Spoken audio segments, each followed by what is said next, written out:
6 से 8 जनवरी 2026 में भारत सरकार ने सोमनाथ स्वाभिमान पर्व के रूप में घोषित किया था। माना जाता है कि सोमनाथ मंदिर को नष्ट हुए 1000 वर्ष हो चुके थे।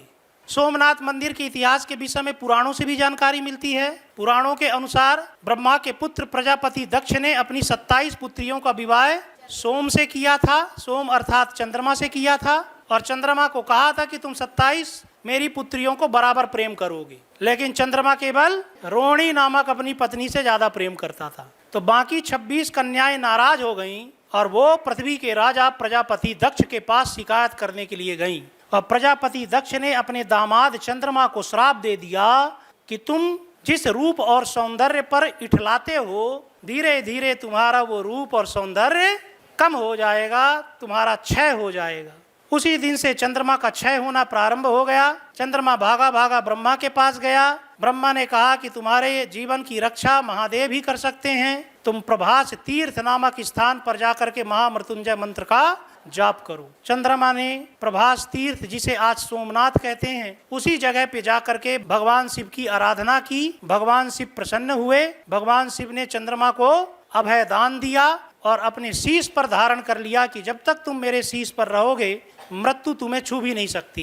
कहते हैं चंद्रमा ने ही उसी स्थान पर सोमनाथ मंदिर का निर्माण करवाया था। यह सोमनाथ मंदिर सतयुग में चंद्रमा के द्वारा सोने का बनवाया गया था और कलयुग में हमें यह जानकारी मिलती है कि यहाँ पहली बार मंदिर का निर्माण गुजरात में मैत्रक वंश के राजाओं के द्वारा करवाया गया था। गुजरात के वल्लभी में 6वीं से 7वीं शताब्दी ईस्वी के दौरान मैत्रक वंश के राजाओं का शासन था। उनके शासनकाल के कुछ अभिलेख सोमनाथ मंदिर के परिसर से प्राप्त हुए हैं और जिनसे ऐसी जानकारी मिलती है कि मैत्रक वंश के राजाओं ने इस मंदिर का पुनर्निर्माण करवाया था। इस मंदिर को सबसे पहले नष्ट किया अरब आक्रमणकारी अल जुनैद ने। हमें अल बिलादुरी नामक अरब यात्री के विवरण से जानकारी मिलती है कि 725 में एक अरब आक्रमणकारी अल जुनैद ने गुजरात पर आक्रमण करके सोमनाथ मंदिर को क्षति पहुंचाई थी। फिर गुर्जर प्रतिहार वंश के राजा नागभट्ट द्वितीय ने इस मंदिर का पुनर्निर्माण करवाया था।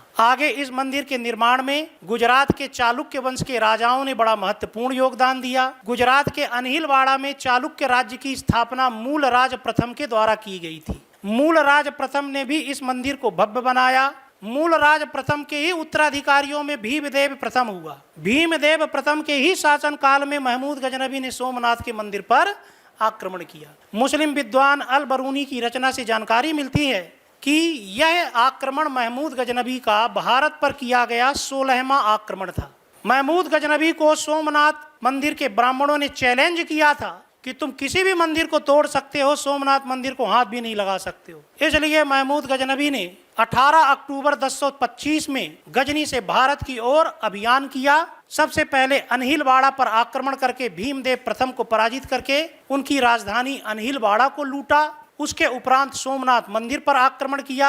आचार्य चतुर्सेन ने एक उपन्यास लिखा है सोमनाथ। उस उपन्यास के आधार पर यह तिथि थी 6 जनवरी 1026। 3 दिनों तक यहाँ के ब्राह्मणों ने महमूद गजनबी का मुकाबला किया। 6, 7 और 8 जनवरी अंततः ब्राह्मण पराजित हुए और महमूद गजनबी ने इस मंदिर को नष्ट कर दिया, मंदिर को लूटा। एक मुस्लिम विद्वान है अल कजवीनी, उन्होंने अपने ग्रंथ में लिखा है कि महमूद गजनबी ने जब इस मंदिर पर आक्रमण किया था तब महमूद गजनबी ने यह देखा था कि यहाँ जो भगवान शिवलिंग थे वो हवा में उड़ते थे। चुंबकीय शक्ति का उपयोग करते हुए एक चुंबकीय पत्थर छत में और एक फर्श में लगाया गया था और इस शिवलिंग को चुंबकीय सिद्धांतों का पालन करते हुए हवा में रखा गया था। महमूद गजनबी भी जब पहली बार इस शिवलिंग को हवा में देखा था तो वो बड़ा आश्चर्यचकित हुआ था, लेकिन जब उसके सैनिकों ने मंदिर को तोड़ा और छत वाला पत्थर टूटा तो यह शिवलिंग नीचे गिर गया। महमूद गजनबी ने इस शिवलिंग को गजनी भिजवा दिया। उस समय महमूद गजनबी गजनी में जामा मस्जिद का निर्माण करवा रहा था। कहते हैं भगवान शिवलिंग के इस पत्थर को जामा मस्जिद की सीढ़ियों में चुनवा दिया गया ताकि मस्जिद में आने जाने वाला हर एक मुसलमान इस शिवलिंग को रौंदे। महमूद गजनबी के वापस लौटने के उपरांत चालुक्य वंश के राजा भीमदेव प्रथम ने पुनः इसके निर्माण प्रारंभ करवाया। आगे जयसिंह सिद्धराज ने और कुमार पाल ने भी इस मंदिर का निर्माण करवाया। एक बार पुनः 1169 तक यह मंदिर फिर से अच्छी तरीके से निर्मित हो गया। लेकिन बार बार सोमनाथ मंदिर पर विदेशी आक्रमणकारियों के आक्रमण होते रहे। 1299 में अलाउद्दीन खिलजी के सेनापति उलूग खान ने इस मंदिर को नष्ट किया। 1395 में गुजरात में जफर खान नामक एक व्यक्ति राजा हुआ, उसने इस मंदिर को नष्ट किया। 1451 में गुजरात में महमूद बेगड़ा नामक एक मुस्लिम शासक हुआ, उसने भी इस मंदिर को नष्ट किया। और जब औरंगजेब सूबेदार था गुजरात का अपने पिता शाहजहां के शासनकाल में, तब 1644 में औरंगजेब ने इस मंदिर को लूटा और नष्ट किया था। और फिर जब औरंगजेब मुगल बादशाह बना, तब औरंगजेब के आदेश पर 1706 में सोमनाथ मंदिर को पूर्णतः नष्ट कर दिया गया था। बाद में इस मंदिर से कुछ दूरी पर इंदौर की महारानी अहिल्याबाई के द्वारा एक नया सोमनाथ मंदिर बनवाया गया था। वो मंदिर लंबे समय तक लोगों के बीच में आस्था का केंद्र बना रहा।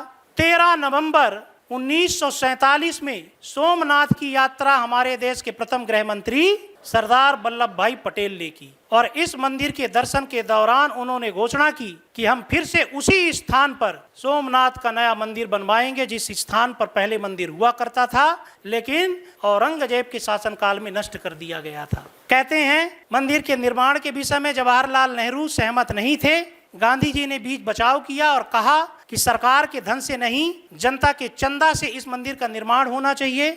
जनता ने चंदा दिया। माना जाता है उस समय लगभग 25 लाख चंदा कलेक्ट हुआ था और वल्लभ भाई पटेल के निर्देशन में इस मंदिर का निर्माण प्रारंभ हुआ। लेकिन इसी बीच दिसंबर 1950 में वल्लभ भाई पटेल की मृत्यु हो गई।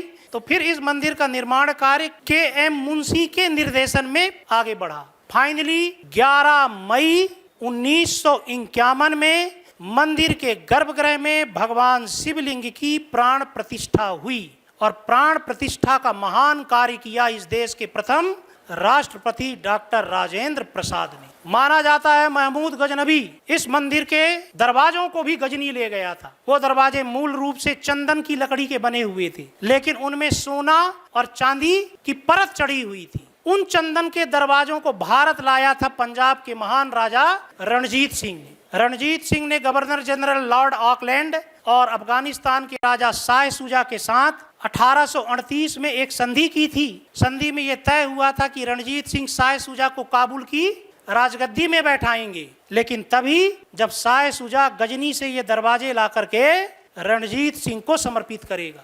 शाह शुजा ने इन दरवाजों को गजनी से भारत लाया। कहते हैं उस समय गजनी में महमूद गजनबी के मकबरे में ये दरवाजे लगे हुए थे और रणजीत सिंह ने अमृतसर स्थित स्वर्ण मंदिर में इन दरवाजों को लगवाया। आज भी ये दरवाजे स्वर्ण मंदिर की शोभा बढ़ाते हैं। तो भारत की विरासत लौट करके भारत आई और यही है भारत का स्वर्णिम इतिहास कि कितना भी जोर लगा लो, इस देश के स्वर्णिम इतिहास को आप मिटा नहीं सकते हो।